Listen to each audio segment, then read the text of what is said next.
Thanks, Sunil, for that extraordinary sort of tour de force of a synthesis. As I said, I mean, the kind of perspective that Sunil brings to bear on this issue is quite extraordinary for the range of things that he's able to sort of bring into one frame and force us to reconsider what it means historically. So the floor is open. We can take a few questions. If you could just, do we have a mic which can get there? Yeah, maybe if you could just speak up a little bit because it's being recorded.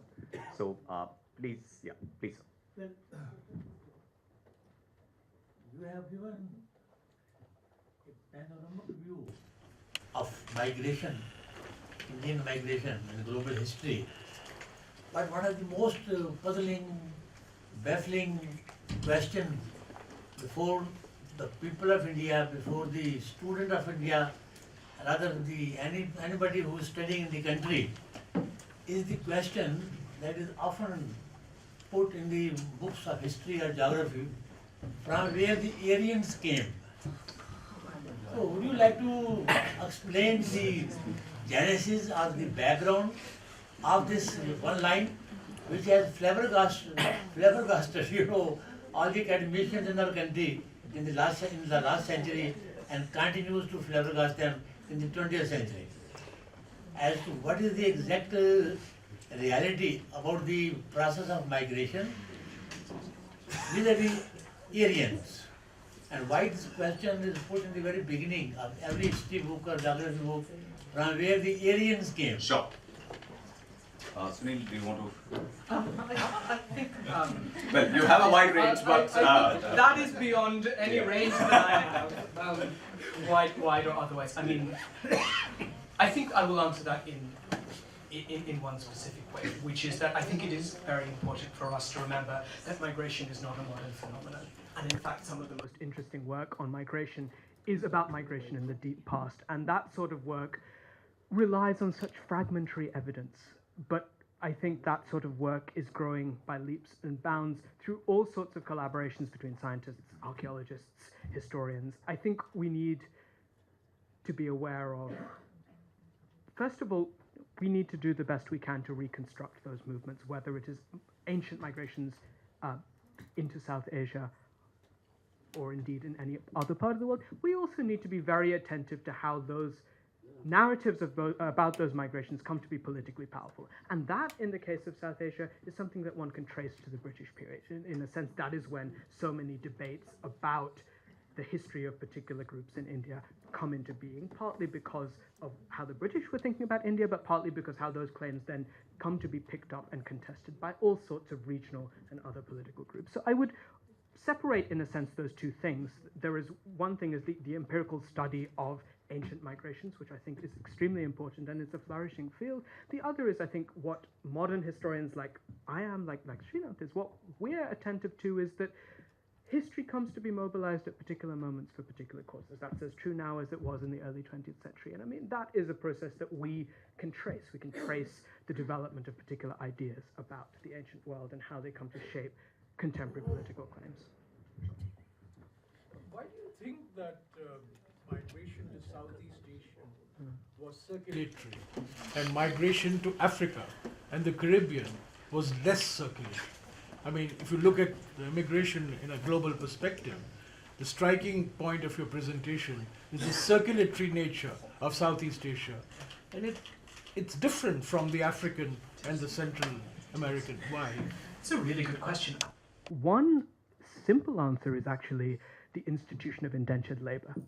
Most of the migration to Southeast Asia was not indentured. I mean, there was some indentured labor to Malaya at the beginning, but that was very soon, and maybe that's 10% of the total. Most of this was organized through village and family networks. The labor recruiters played a major role in the process. So that indentured labor as an institution is one of the things that sort of made circular migration difficult, and people were indentured for 5 to 7 years. The other is simply distance.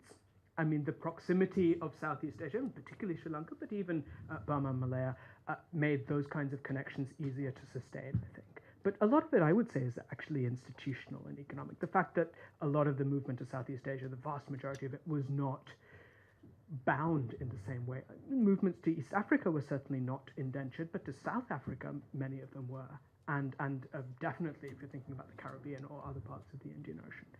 So I think partly it's that to the extent that these are self-perpetuating networks, and the historian Adam McEwen uses this really nice metaphor of grooves. You know, there are certain grooves in which people move, and those grooves, once they become entrenched, in a sense, almost themselves become a cause of migration. And this is something that certainly struck me. When you ask people, you know, how did you end up there? So often the answer is, well, my uncle was there. The others from my village were there. So I think there is that sense that circulation builds on itself. And I think it becomes, that migration only stops being so circulatory when political intervention sort of changes the landscape. So it's only when you start getting immigration controls in the 1930s that people think actually it may be safer to settle. And then you get a significant increase of the settled local population in, say, Malaya. Yeah, just one comment. The Tamil migration to Southeast Asia was more circulatory than the Gujarati migration to East Africa, which was not indentured labor. So I'm just trying to imagine, why did the Tamils behave in one way and why did the Gujaratis behave in another way? They were not indentured in both the cases. No, that's... I think a lot of that has to do with how these patterns evolved in the first place and what infrastructures, what kinds of networks held them together and sustained them and kept them going. Yeah, I think we had a question there. Hello, this lady was overlooked. No, we'll come back to them. Yeah, please. So I was just curious to know that when you did your interviews, did you examine the idea of India? Because the time at these, the migrants went, there was no concept of this modern India as we have it now. So it was really fragmented. So did the migrants identify themselves as migrants from Punjab and Tamil Nadu or Madras as it was that time, rather than this idea of this modern India? And because I'm familiar with the context of Singapore, the diaspora there still is pretty fragmented. Like the Sikhs or the Punjabis were mostly went as, these guards for the warehouses, and the Tamils went as laborers on the rubber plantations, as you said. So there was this kind of, like it's not a cohesive diaspora as such. So I would like to hear more about these. That's a very good question. I think the sense that there was such a thing as a global Indian diaspora becomes more widespread by the early 20th century, particularly in connection to the movement to abolish indentured labor. So out of that, out of the work of the likes of Gokhale and Gandhi to some extent, there is this idea that actually Indians are dispersed all over the world. That interacts, I think, in an interesting way with precisely what you said, which is the fact that so many of these patterns of migration are very regionally specific. And the way in which I tried to make sense of how these different ideas of belonging and geography came together is by reading the Singapore Tamil press in the 1920s and 30s. And what I was struck by was actually that they use a whole lot of different terms to describe themselves. Sometimes they do use the term, Tamil workers. Sometimes they will use the term the Tamil world. They had an idea of a Tamil-speaking world, which went far beyond the southeastern part of India to encompass Sri Lanka and Southeast Asia.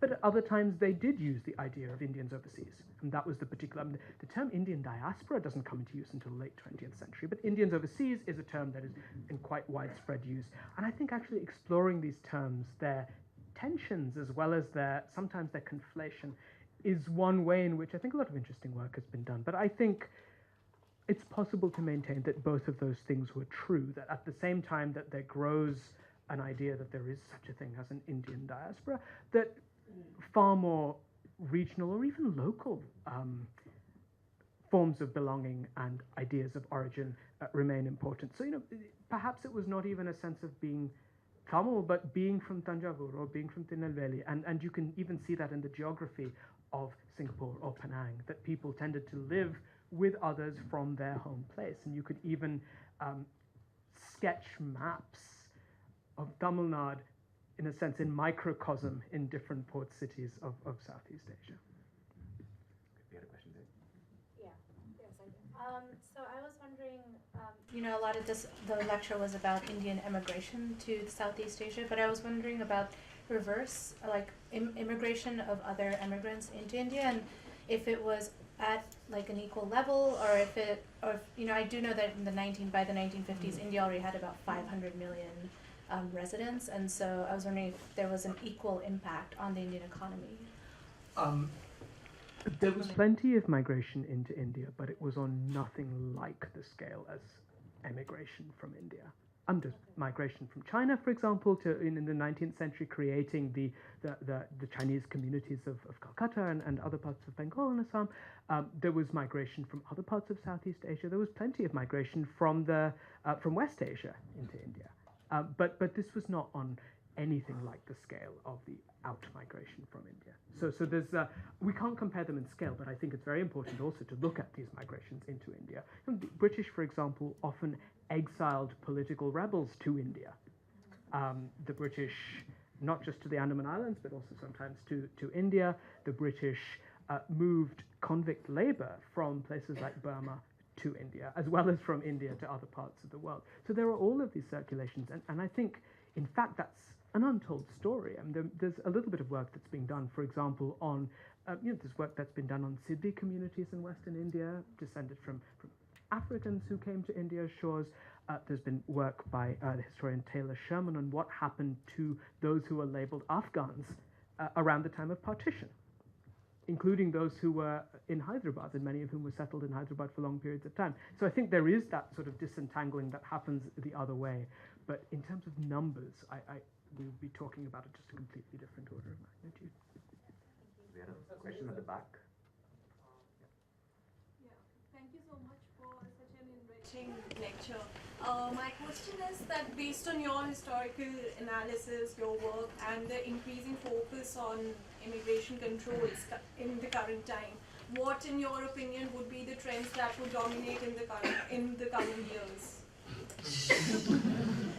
Gosh, I wish I was optimistic. As a student of history, I mean, I think we can see that these things do come in waves. So, for example, the high point of global migration was followed in the 1930s everywhere, not just in this part of the world, by a rising tide of hostility towards migrants. I can only hope that the current tenor in all three countries that I know best, that is India, the US, and the UK, all three of which are experiencing some version of a questioning of people's loyalties, etc.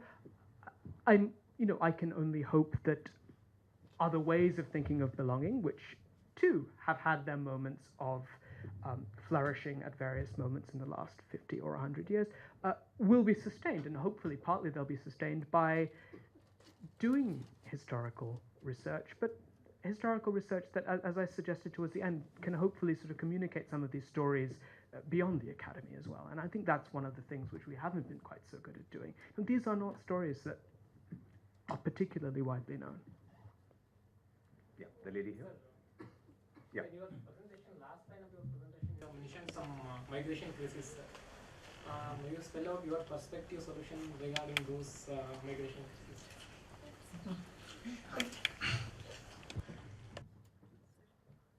I think I will leave it at this, which is that a lot of the migration crises that we face do have very clear historical roots. And the historical roots are sometimes conceptual ones.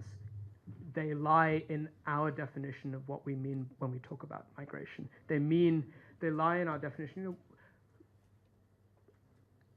On one level, it seems absurd that the Rohingya in Myanmar are considered migrants. But at some level, you can see exactly how that pattern of argumentation came to be, because this is very much an outcome of the ways in which laws and political rhetoric around belonging and mobility rearranged themselves around the middle of the 20th century. As for what, in the smallest way, those of us who are scholars of migration can contribute to a solution, I think one of them is to emphasize again and again this idea that there is nothing new or particularly contemporary about large-scale migration. The other is that we should go back and ask difficult questions about where our concepts and our categories and our understandings come from. And perhaps that opens the way to other ways of thinking about migration, other ways of thinking about belonging. The lady there? Yep. Patruleka, a journalist. Your focus has been on the Indian migration to Southeast Asia only. You touched in passing about Chinese migrants. Were there any interaction between the Indian diaspora and the Chinese diaspora, earlier, bits the stories which we are not familiar with, because the India-China story, does it have any, is there any genesis? Yeah. That's a great question, and the answer is there was loads of interaction between Indian and Chinese migrant communities. In a sense, there had to be. I mean, that's partly what I was talking about earlier when I said that, we need to move away from this idea of migration and assimilation, because in these port cities, people were arriving and creating these cities, these spaces, these neighborhoods, precisely from their interactions with one another. What has happened subsequently is, in fact, a sort of retrospective separation of these groups. So the area of Singapore, to use an example, that is known as Little India, that was in fact inhabited by plenty of Chinese, by Burmese, by people from all over Asia. Only later did it come to be sort of, in a sense, turned into a heritage district of sort of, this is Little India. The same thing happens in Penang. So you can see that interaction in all sorts of ways. You can see it in politics. You can see it in the fact that Indian and Chinese activists often came together to protest indentured labor, for example, in the early 20th century.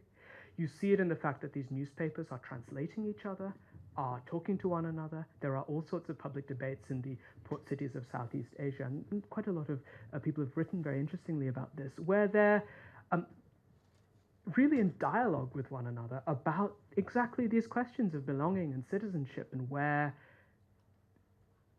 how one could square multiple loyalties or multiple forms of belonging. These debates from the 1920s and 30s, I think, are very revealing of exactly those kinds of interactions. And, to the extent that there were all of these interactions between Indian and Chinese, and indeed many other migrant groups, I think that in some ways is the most interesting story to tell about these patterns of migration. In a way, I think we end up with a misleading picture if all we're interested in is the relationship that these migrant groups had with their homeland, so to speak. Because in fact, I think in many ways, the worlds that they built were much more complicated than some of our sort of retrospective readings might have. Professor, thank you very much. Brilliant speech. Very good speech. I wanted to ask you that in 1982, I had reported for 6 months in London the 2 migrations. India to Uganda, Kenya, Zanzibar, all this, Nakuru, all people, they came to London, you remember. So I had interviewed them in 82 and then written there only. And then 97 and 2000, in 16 cities of America, I had reported the same subject. Who are you and what is your identity? I just want to bring these 2 experiences and ask you one thing, that my impression was that Indian migration in global history, but after 65, to my shock, I found that people migrated physically. But and then I asked many people in their particular respective societies, non-Indians, and they all said common thing, that Indians migrate and remain as a salad and not a melting pot. So what are your views? In both extensively I interviewed and I was shocked. Everybody had this impression. What is your impression? I think we need to think a lot about the context. So, I mean, this is one of the double binds, I think, that immigrant communities face in the UK, for example, that it is often said by the media, for example, or by dominant culture, that such and such a group does not integrate, such and such a group does not assimilate. But these groups often face profound discrimination and hostility from the societies that they go to, and sometimes not integrating or not assimilating as a defensive reaction. I think it depends on the context, it really does. So if you look at an earlier moment, if you look at Southeast Asia, you see all sorts of mixing that goes on. Yes, there are sometimes segmented neighborhoods, but other times there aren't. There are all sorts of, linguistic innovations. You know, if you think about Tamils in Malaysia, most of them learn Malay, become fluent in Malay. For some of them, Malay becomes a language that they use in everyday life. If you think about the Indians who stayed on in Burma after 1948, and especially after 1962, most of them are primarily Burmese speaking before they're anything else. And when I did interviews in Burma, I was quite struck by the fact that they think of India as a sort of distant land that they left long ago. It's a very different sort of situation. The ideology of multiculturalism that in both the UK and the US from the 1980s onwards sort of suggested that it might be possible to maintain one's own identity and at the same time sort of integrate has had mixed fortunes. I mean, I think if you talk to young people of South Asian origin born in London, for example, many of them feel British more than anything else. But then they're asked the question, where are you from? I'm going to say I'm from South London. But that question assumes, perhaps, maybe in all innocence, that they must be from somewhere else. So largely salad or melting pot. What is it? I'm going to leave that as an open question. I think it is a very interesting one, and I'm not sure that I have a good answer to it. Well, I think in some ways, I mean, what you're saying, right, which is that, first of all, there is a generational dimension to it, which is second, third generation are much more integrated. You know, kids don't speak with their funny accent, such like things. But also, I think there's a very distinct class question, as you're suggesting, right? I mean, earlier generation of Indian migrants were all people who were working as laborers, had this schooling, right? You look at America today, the Indians are the top 1% in every sort of bracket, right? So I think in a sense, it has to be disaggregated is what I took away as Sunil's message. And, okay, no, lady here, I'm sorry. I'll try and get as many of you as, and we'll club some questions together, but she's been waiting. I'm so glad you picked up the topic of Rohingya. I just want to find out, because they've been living there for so many years historically, why this enmity against them? Was it because of grabbing land or Islamic radicalization, which some parts of the media is writing about? Some people are talking about that. What was the reason? And also in a Buddhist country where the message of compassion, the main message of Buddha, the attitude of Buddhists towards other people living in that country was absolutely shocking. And the kind of treatment to these Rohingyas. So what was the reason really for this treatment? That's a very good and question. The other question is... No, I think we'll have one question. Okay. There are lots of people who are asking. Okay, it's just about Mauritius. What happened there? Because the Hardys went there. I think it's intensively when now they're governing the country. So what happened there? I think in terms of the root cause of that enmity, it ebbs and flows. It's not a sort of constant.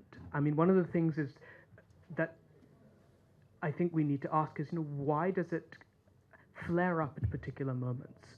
So the Rohingya were never really accepted as Burmese citizens, but actually for the first 20 years or so after Burma's independence, they had a lot of the rights of citizens. They were given identity papers. They were given particular forms of accommodation, access to social services, etc. Why is it that initially after the Ne Win coup of 1962, but then really from the 1980s, they are singled out? And what is interesting is that it's not purely a question of religion, because the Rohingyas are singled out more than and in distinction to other Muslims in Burma, because they're not the only group of Muslims in Burma by any means, but there is something very specific. Partly, I think that has to do with there are specific moments of conflict, including during the Second World War, that you see between Rohingya communities and local groups. For example, in the Second World War, a lot of the local Rakhine Buddhists were in support of the Japanese.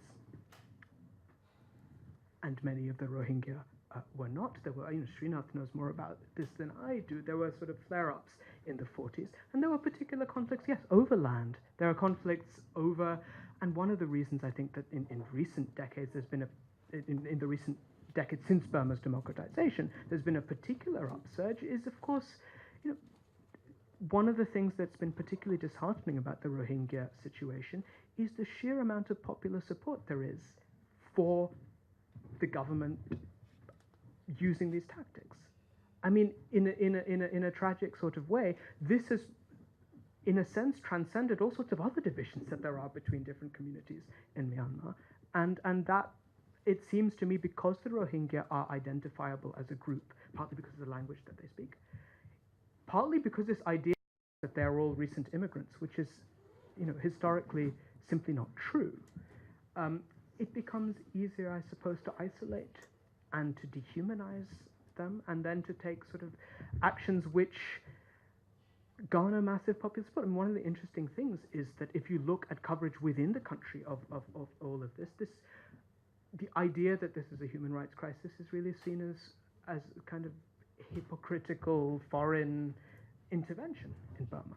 That this is about a country defending its borders like Trump wants to defend America's borders. In a sense, this is very much, Burmese politics is very much located itself in a global mainstream. This is the same politics that led to Brexit. This is, in a sense, that language becomes possible partly because of this sort of rereading of the history of where exactly this group come from and where they belong. Yeah. The gentleman there. Professor, the ethnic Indian community in countries such as Malaysia and Indonesia, come forward here. The ethnic Indian community in countries such as Malaysia and Indonesia have been at the receiving end of violence, discrimination, etc. Are the reasons for these rooted in contemporary events, or are they rooted in history? Thank you. I can speak more to Malaysia than Indonesia. I mean, the Indian population in Indonesia is relatively small and has not faced, it's not the same significant minority that they are in Malaysia. In Malaysia, I think a lot of it has to do with recent politics. A lot of it has to do with the politics of land, for a start. A lot of it has to do with electoral politics and the increasing instability of Malaysia's ruling coalition. I mean, the upsurge of discriminatory measures against the Tamils of Malaysia coincides in very important ways with the fracturing of UMNO, the ruling party, with the fracturing of that coalition, and with the development of an alternative sort of politics. So I think a lot of that is contemporary. For example, there's this question of the demolition of temples. Over the last 15 years or so, a lot of the Hindu temples in Malaysia, particularly those that were on plantations, have been demolished. There are different ways to interpret that. I mean, one of the ways in which Tamil activists in Malaysia interpreted it was as religious persecution. In fact, the mobilization in 2007 took the name the Hindu Rights Action Forum.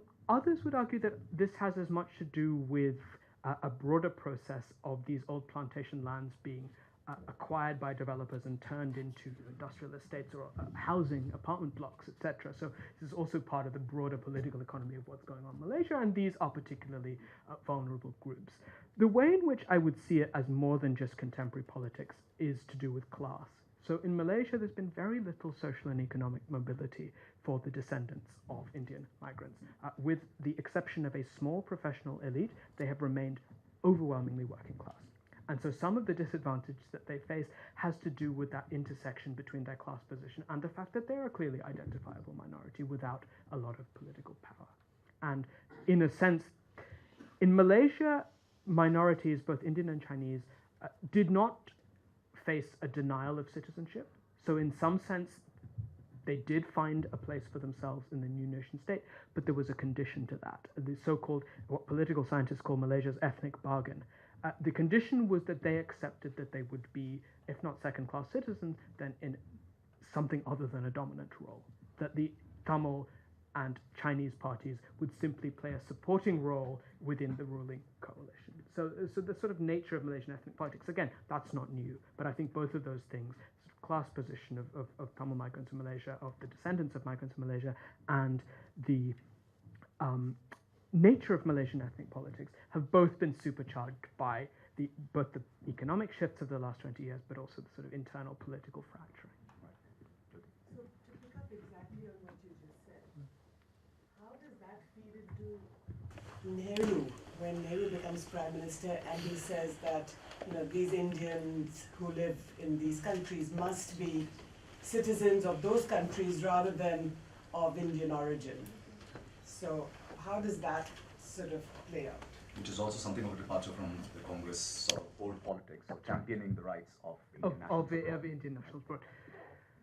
I mean, to some extent, you can see it as a very realistic intervention on Nehru's part, which was to see that a lot of these communities were very vulnerable. I mean, Nehru could see, he'd seen what happened in the 1930s. He could see what was happening to many minorities, including, say, the Chinese of Indonesia, who faced repeated violence in the late 1940s through the Indonesian National Revolution. And I think there was Nehru was not alone in believing this, the sense that actually only citizenship could protect these groups. What that approach perhaps didn't grapple with was it was not that simple, that in fact often these groups were denied citizenship, as they were in Sri Lanka, as so many Tamils in Sri Lanka applied for citizenship and were denied it because, again, they couldn't prove that they were residents, they didn't have the right paperwork. So, in a sense, I think it was a realistic policy which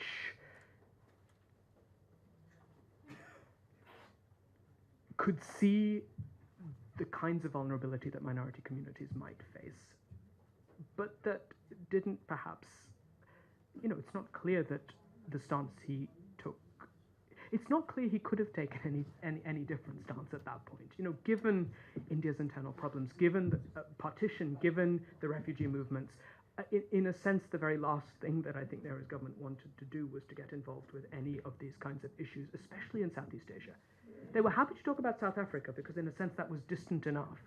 But where the borders are shared, where the states are proximate, I think that, this was Realpolitik plus, there was an ethical imperative behind it too. I think there was a sense that he and others had that they should get citizenship in these places, that this is where they'd lived, that they're in their second or third generations there. The lady there.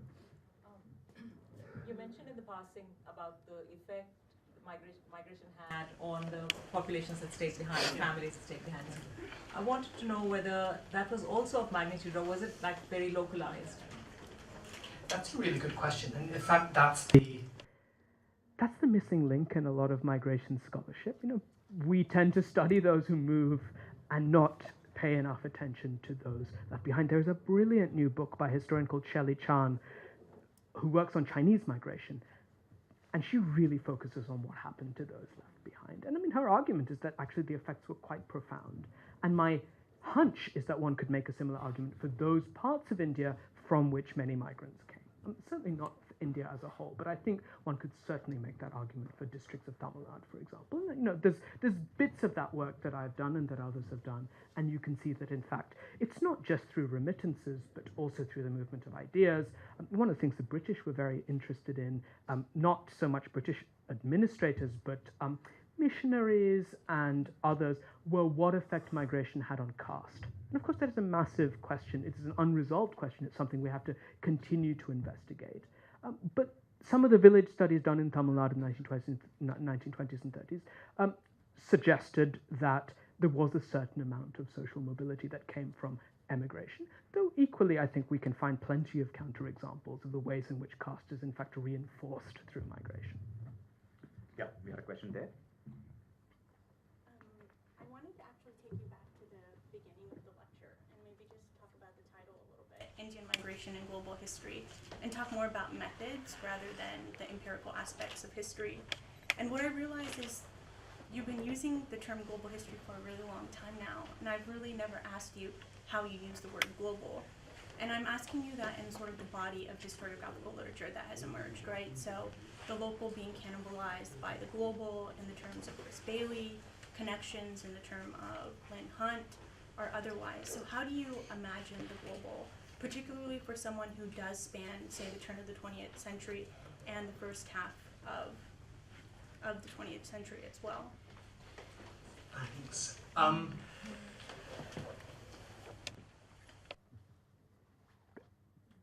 Partly, I think what I'm trying to do is to move away from some of the assumptions that the field of global migration history makes about migration. And I don't see what I do as global history. I use the term, but I use it in a sense as a foil for what I do, because I actually believe that understanding particular streams of migration and understanding this region matters very much to how we can then talk across all of these particular regional movements to think about what we mean by global migration history. I mean, global history is, of course, more than just an aggregation of all the global migration, so that's the way some people write about it. And global migration history as a primarily quantitative endeavor, like McEwen did it, some of that is literally about aggregating different streams of migration and comparing their relative magnitude. Conceptually, I think it's something different. I mean, conceptually, there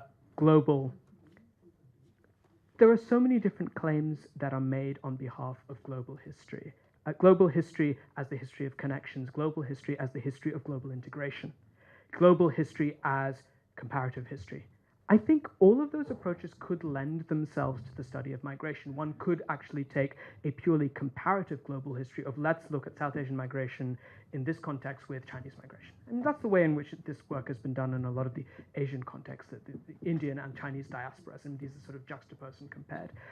Or one could look at global intellectual history. One could say, well, what does the concept of migration mean, and how is that concept generated from the interaction of empires and legal regimes and political movements? I mean, that's probably the sense in which global history of migration is most vibrant. And I think that all I am trying to do is to sort of bring another case to that. I mean, that is not my primary concern or my primary endeavor, but I think global migration history is partly about what does the idea of migration mean, and how is that sort of shaped by global interactions of various kinds.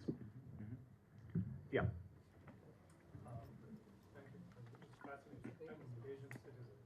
Actually, one of the descendants of those indentured laborers that went 110 years ago. I want to ask you a question about the period you're studying and how it is different from the previous patterns of trade and migration that had happened in Southeast Asia for more than a millennia.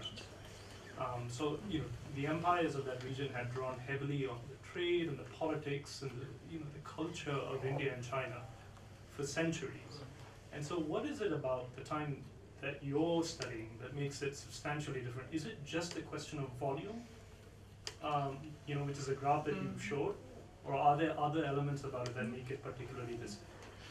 So I'm going to request you if you can club a few questions so that we can wrap up on time. There's a lady there, a gentleman here, and a gentleman here. Yeah. My question to you relates to how you problematize the Rohingya situation.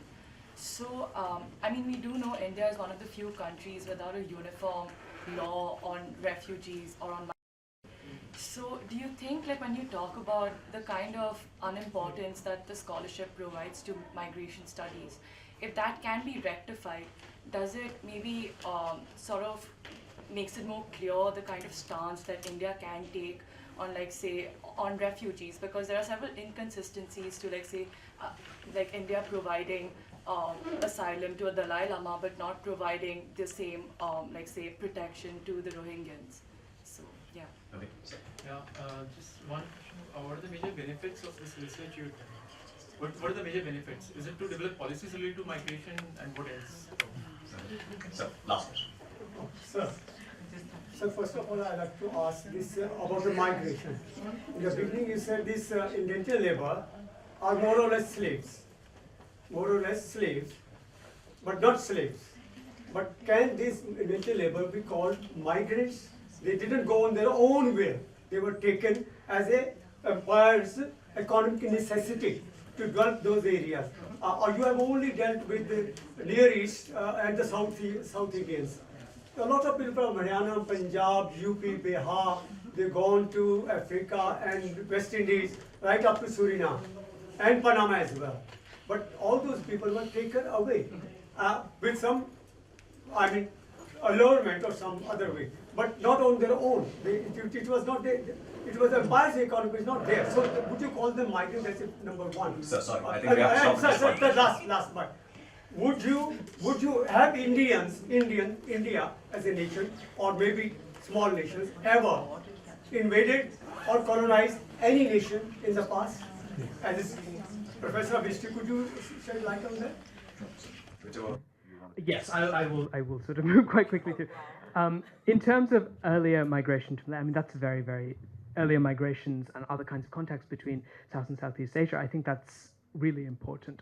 I think the difference that comes with British imperialism is not just scale, though obviously that is a fundamental difference. We're talking about, before that, for centuries, there are small-scale but constant movements of merchants and laborers and pilgrims and teachers that move across, but some labor as well, slaves as well. So there's a diverse but relatively small-scale circulation. But I think, in a sense, that circulation is what makes this jump in scale possible. So if you think about what happens when the British start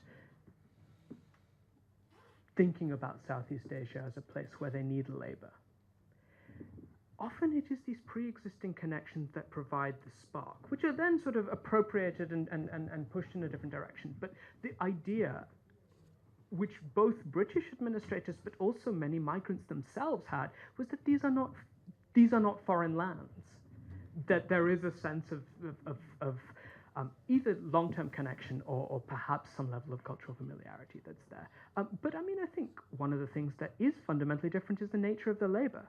I mean, before it's the plantation complex that takes 80% of these people that are moving. And that is of course something that comes with British colonialism, and that is fundamentally different. The other thing is that scale itself leads to particular shifts. So one of the fundamental characteristics of earlier movements was intermarriage and the formation of mixed families, and that stops completely with the late 19th century, partly because there is such a gender imbalance, partly because of new ideas about race, partly because of the disciplinary institution of the plantations, which often kept laborers isolated. So I think there are shifts, but I think we do need to understand how that earlier moment contributed. And particularly, if you think about the history of Tamil-speaking Muslims and their connections with Southeast Asia, that's a long-term story. You can tell that story actually in quite a long durée sort of way, because their movements are, in some sense, quite distinct from the kind of story that I've focused more on today. Anything else? I will talk briefly about the question of refugees, the benefits of this kind of research, and I won't make the claims for this research in particular, but I think that the benefits of, if I treat those two questions together, I think one of the benefits of studying the history of migration is to, first of all, complicate some of our ideas about the relationship between migration and citizenship, between migration and belonging. Partly, it may well be to inform policies about migration. One of the ways in which this, the work that I've done has sort of had an unexpected, for me, unexpected resonance was with, there is the BIMSTEC, which is the Organization of Nations and States around the Bay of Bengal, that are trying to, it's an organization that is relatively young, that is not very well funded, but that is trying to bring about various kinds of integration, including in relation to migration and refugee movement. They said, well, we need to know this history. Without that history, in a sense, we cannot necessarily make the kind of case that we want to make for the mutual interdependence of these countries. And so there are ways in which I think, in a sense, just by informing public debate about migration, about refugees, about the definition of migrants, about the definitions of refugees, we can move beyond some of the positions that I think have now just been taken for granted, and that dominate public discourse about migration. Thanks, Sunil. I think given the sort of scale of interest on this topic, it's a testimony to your lecture that you're able to bring together, some very large global perspectives with very individual experiences from particular parts of India. I think your ability to combine, and make history speak to the present is particularly extraordinary about the kind of work that you're doing. And we're grateful that we could host you this evening, and we hope you'll be back at CPR at some other point. Thanks. Thank you.